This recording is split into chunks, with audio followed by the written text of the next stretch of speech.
throwing shit at the pilot. Niggas be broken, be sobbing, but still talking shit like they violent. Before we start this video, I want to show you this cool app called Hardwood Amino. The link will be in the description. Imagine an app literally all about the NBA and nothing but the NBA. I know there's the NBA Game Time app, I know there's the ESPN app, so on and so forth, but what makes this app different is that it's powered by the community. Imagine if Twitter was straight up all about the NBA. That's what Hardwood Amino is. And honestly, I really love the whole concept of the app, and I'm surprised there hasn't been an app that's just dedicated to the league, that's powered by the community like this. So in the app, there's basically 4 tabs at the top, which are following, front page, public chats, and the latest. Following is just like what it sounds like. You follow people and their posts will be seen on this tab. The front page is where all the most popular posts are found, including top 10 plays of the day, the latest NBA news, and a lot more. And then my favorite tab, the public chats. No, this isn't like Omega where you go on and you get treated with a spam or a weird guy asking you for ASL. This is a legit chat room, and I actually joined one, and the conversation was actually very interesting. We talked about who was better, Prime Kobe or Prime T-Mac, and people actually had some great perspectives. It's not just some 5-year-old yelling Curry, it's actually real people who can back up their claim, and I love that. And then we have the latest tab where you find the latest posts from the community. Again, all the links are in the description, including my page where I actually have a poll set up that you can answer, and let me tell you, the polls on here are 100 times better than Twitter polls. But with that being said, let's get right into this video. So when New Year has arrived, and it's very exciting to imagine what the new year will bring to us. Like, come on, when you watched the ball drop on December 31st, 2015, did you really expect all of this to happen? Did you really see Donald Trump winning the election? Did you really see the Warriors breaking the 72-10 record? And further yet, did you really see them blowing a 3-1 lead? Did you really see the Cubs winning the World Series for the first time in literally a century? The answer, no. No, you did not. But a new year has come, and what can we expect from it? Now, I will be making some bold claims in this video, and by no means are you entitled to believe them. Because once again, they are bold predictions. Predictions that theoretically could happen, but the probability is still low. But everything I just mentioned about a minute ago was a bold prediction coming into 2016. So what's to say the things I say in this video won't come true? So with that being said, here are my 5 bold basketball predictions for the year 2017. Number 5, Allen Iverson comes out of retirement. So in recent news, Ice Cube has apparently started a 3-on-3 summer basketball league, and you might be asking, so what? Well, what if I told you that it will feature and be basically just for retired NBA players? Doesn't that sound a little bit more interesting? Apparently his league is getting a lot of support as Roger Mason, the executive director of the National Basketball Players Association, or the NBPA for short, is stepping down to join and support Ice Cube's league.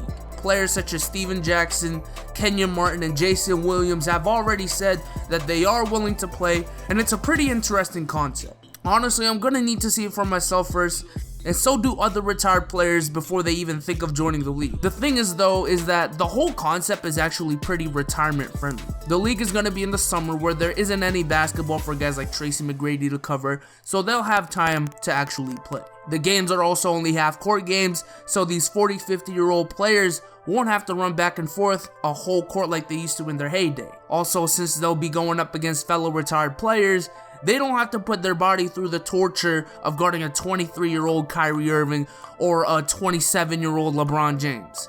You know what I'm saying? So really, the biggest part is convincing these retired players to come out of retirement. Maybe if they could strike a TV deal, that would be more of an incentive, as they could get a salary equal to the NBA minimum, or you know, a little bit more, which actually isn't that bad considering it's just in the summer for a couple of months. It would be pretty amazing just seeing retired legends not only play again, but play with and against each other. But what does this have to do with Allen Iverson coming out of retirement? Well, we all know Allen Iverson retired, he's already in the Hall of Fame, but this is an opportunity for him to play again. The 3-on-3 style is mostly seen when playing street ball, right? And what do we associate Allen Iverson with the most? His handles and street ball. Iverson also retired in a pretty bad note, after being traded away from Denver and going from team to team, so this may be an opportunity to make that better and to have some fun playing the game that he played so passionately. We all know that Iverson is pretty in tune and is a big rap fan himself, so when one of the game's legends asks you to play in his league,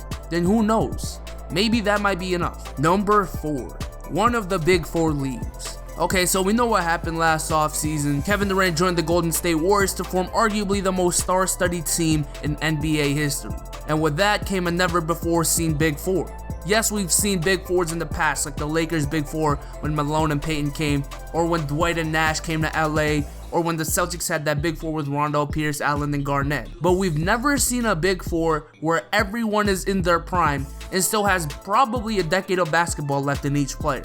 But that may come with a cost, because since we've never seen it, they've never seen one as well. After being the man on their respective teams the year before, they join up this year and all their stats and their usage rate goes down.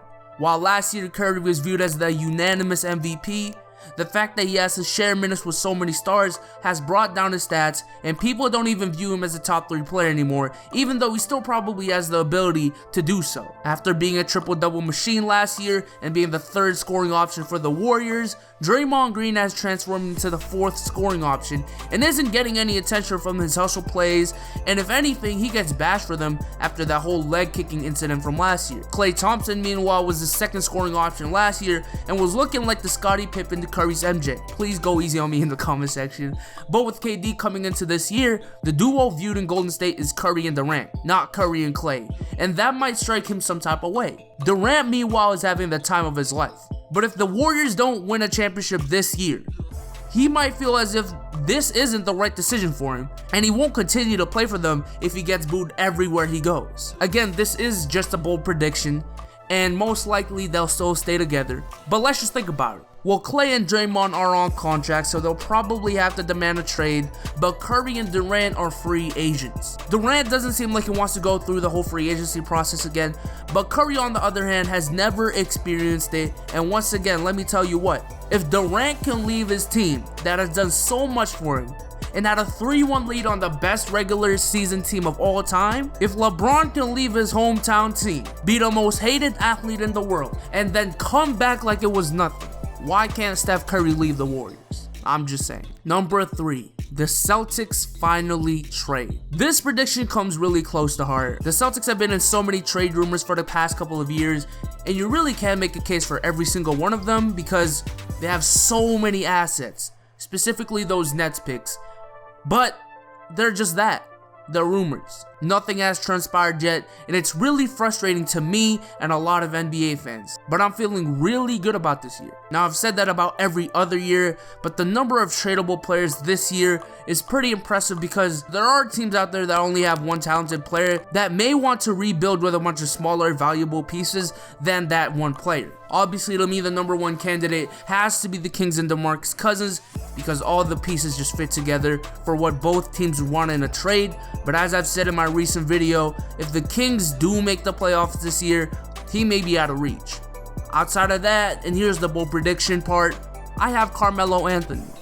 Yes, I have Carmelo freaking Anthony going to the Celtics. Now, if you look at the Celtics, the team is actually built to win right now. What 2 years ago seemed like a young upcoming team isn't really that young anymore. No, I'm not saying they're old, but they have to start actually turning that potential into wins and title contention as soon as possible. I mean, the whole starting 5 is 26 or over, so the time is ticking for this core, and the same goes for Carmelo Anthony. I know Melo does have a trade clause, but outside the Clippers and his team this year, the Celtics may be his last option if he wants to have one more shot to win a ring, and the Celtics have been needing a go-to scorer outside of Isaiah Thomas ever since he came to Boston. Number 2, the 2017 draft class will be greater than the 2003 draft class. So this year's draft class is getting a lot of hype, but people still aren't fully convinced that this is one of the greatest draft classes of all time. Now that is my bold prediction, that this draft class may contest the 2003 and the 1996 and the 1984 draft class as the most talented draft class of all time. I saw this video by a channel called Perspective Sports about how he thinks this class may be the best ever. And if you look at the comment section, a lot of people find it ridiculous that this amount of players have the potential to be all-stars in the NBA. But the more I look into this draft class, yes, it might sound ridiculous, but I don't blame him for thinking that they are that good. Like, if you usually get a pick, let's say from the 5th to the 10th spot, usually you've already missed out on your next franchise player. But it looks like this year, you can get the 11th pick and still get a player with legit franchise player potential. Like, it's crazy and it's hard to explain, but that's my bold prediction. And number 1, James Harden is the MVP.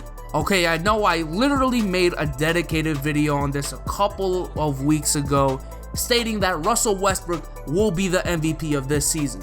But since this is a bold prediction video, why not make a bold prediction? James Harden will steal the MVP from Russell Westbrook. You see, I've been reading a lot of comments from that video, and it looks like what people are telling me is that history tends to repeat itself. And the MVP has never been awarded to a player outside of the 3rd seed in their respective conference. And it looks like the Thunder aren't really going to be a top 3 team in the West this year. So maybe the voters will just stick to their traditions and vote James Harden because they're projected to be a top 3 team in the Western Conference this year, and the Rockets didn't really have any expectations going into this season, but because of James Harden's play, they may have some title aspirations this season. So I do still have Russell Westbrook winning the MVP, but again, since this is a bold prediction video, if there is one player who can steal away the MVP from Russell Westbrook, it is James Harden. But with that being said, I am going to upload this before New Year's. I hope everyone has a great 2017 year. I hope it is a great year for basketball, as we all love this sport, especially me. It really is a special game to me. But with that being said, I am out, and I'm going to see y'all in 2017. Peace.